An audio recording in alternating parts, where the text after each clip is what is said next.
आप सुप्रीमो और दिल्ली के सीएम अरविंद केजरीवाल जमानत मिलने के बाद अब पंजाब दौरे पर हैं और इस दौरान मुख्यमंत्री भगवंत मान के साथ चुनाव प्रचार में जुट गए हैं और रोड शो भी करने वाले हैं। केजरीवाल पर आज पहले चरणजीत सिंह चन्नी ने निशाना साधा तो अब पूर्व सांसद और भाजपा उम्मीदवार सुशील कुमार रिंकू ने सवाल खड़े कर दिए हैं। सुशील कुमार रिंकू ने कहा कि जो शराब नीति घोटाले के तहत जमानत पर बाहर आए हैं वो किस मुंह के साथ चुनाव प्रचार करेंगे। वहीं चरणजीत सिंह चन्नी को लेकर कहा कि चन्नी सुबह शाम उनका नाम जपते हैं और उन्हें मेरे नाम का फोबिया हुआ है। दरअसल पूर्व सांसद एवं भाजपा के जालंधर लोकसभा सीट से उम्मीदवार सुशील कुमार रिंकू ने दिल्ली के सीएम अरविंद केजरीवाल सहित आम आदमी पार्टी पर जमकर निशाना साधा है और निशाना साधते हुए उन्होंने क्या कुछ कहा, जरा आप भी सुनिए। देखिए, मैं समझता हूँ कि पंजाब के लोग हैं जो अब ये बात जान चुके हैं कि किस तरह से घोटाला करने वाले जो नेता हैं कैसे आज जमानत लेके पैरोल लेके लोगों में आकर के किस तरीके से किस मुंह के साथ वो चुनाव जो है उसका प्रचार करेंगे। और क्योंकि आम आदमी पार्टी हमेशा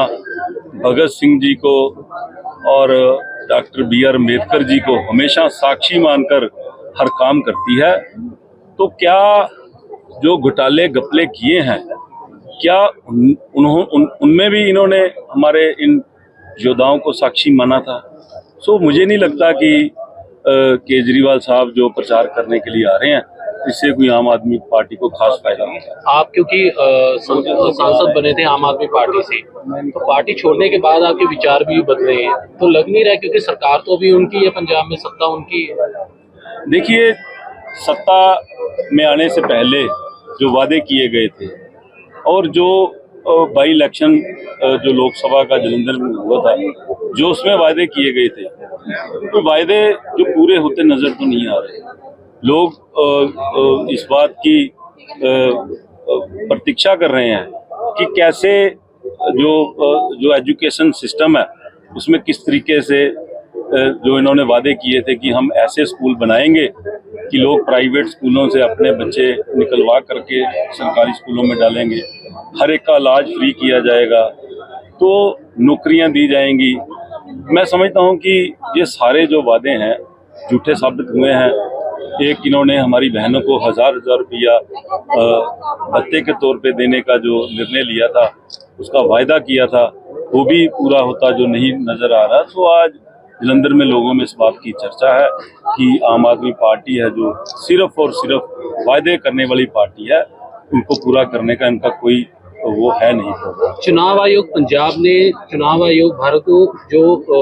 एक रिपोर्ट बना के भेजी है चरणजीत सिंह चन्नी के खिलाफ, क्योंकि जम्मू कश्मीर पूंछ मामले में उन्होंने बयान दिया था, उस पर कार्रवाई करने को लेकर जो रिपोर्ट बनाकर भेजी गई है, इस पे क्या कहेंगे? देखिए, चरणजीत सिंह चन्नी ने जो पुंछ में शहीद हुए सैनिक के बारे में जो बयान दिया था, मैं समझता हूं कि एक मुख्यमंत्री रहने के बाद, इतनी गरिमा वाले पद पे रहने के बाद ऐसा दुर्भाग्यपूर्ण बयान जो चन्नी साहब ने दिया, जिससे मैं समझता हूं कि देश की जो राष्ट्र भावना की जो प्रतिष्ठा है उसको बहुत भारी ठेस पहुंची है। जहां पे हमारे सैनिक और उनके परिवारों को ठेस पहुंची है, मैं समझता हूं कि उनके बयान से पूरी कांग्रेस भी है जो शर्मसार हुई है। बात की जाए अकाली दल की जो नेता है बीबी जागीर और चरणजीत सिंह की चन्नी, उनकी वीडियो जो वायरल हुई थी उसके बाद उन्होंने बयान दिया कि हमारी वीडियो को तोड़ मरोड़ कर जो विपक्ष है वो चला रहा है, चाहे आम आदमी पार्टी है चाहे आप हो, आपके खिलाफ जो कांग्रेस के जो डॉक्टर दहिया नेता है उन्होंने शिकायत भी दर्ज करवाई है पुलिस कमिश्नर को कि इन पर कार्रवाई की है। देखिए, वो वीडियो सबने देखा है। बीबी जागीर कौर जी हैं, हमारे सम्माननीय हैं। मैंने कभी नहीं देखा अभी तक कि किसी ने बीबी जागीर कौर के साथ ऐसा व्यवहार किया हो। चाहे बीबी जी को इस बात का एतराज हो चाहे ना हो, पर देखने वाले सभी हमारी जो बहनें हैं, हमारे जो पंजाबी हमारे जो हैं, उनको इस बात का बहुत एतराज है। और ये बात जो है चरणजीत सिंह चन्नी का ये जो उन्होंने ऐसी जो हरकत की है,